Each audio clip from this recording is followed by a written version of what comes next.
რომ ვეტყვით, იმას დაგვიდგება გვერდი, მიგმირებ და არ დაგვემასკაცი არ მინდა. ჩვენი ფერიგაც ყველა შენთან ვიქნებით. დაპირება უნდა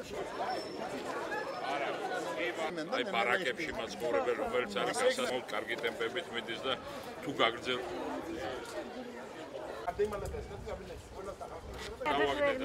იმას ჯარიმას ყველას ვერ მიყვება. ჯარიმა ხო გაქვთ მე როგორც ბათუმში არიზავს მაგას ალბათ უფრო დაჯი არ დავიდა ის რო არის. იტალიური ეზოები, სადაც არის ბარაკის ტიპის სახლები, თითქმის ნახევარი დანგრეულია, აი ნახევარი ავარიულია სახლები.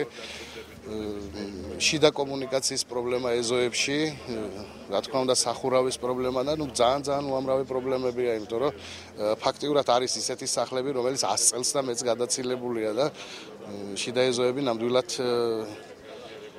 ყურადღება მისაქცევია. შიგნით ვარ შესასვლელები ძალიან ბევრი ბარაკია, ძალიან ბევრი სოციალურად დაუცველი ადამიანია და აწუხებს ყველა ის პრობლემა დაწყებული საკვების ელემენტარული მოპოვებიდან დამთავრებული აი წყლის ჩამოსვლით. ყველა პრობლემა, რომელიც შეიძლება არსებობდეს ძველ ბათუმში, არის თავმოყრილი და ამისთვის არის მუშაობა საჭირო.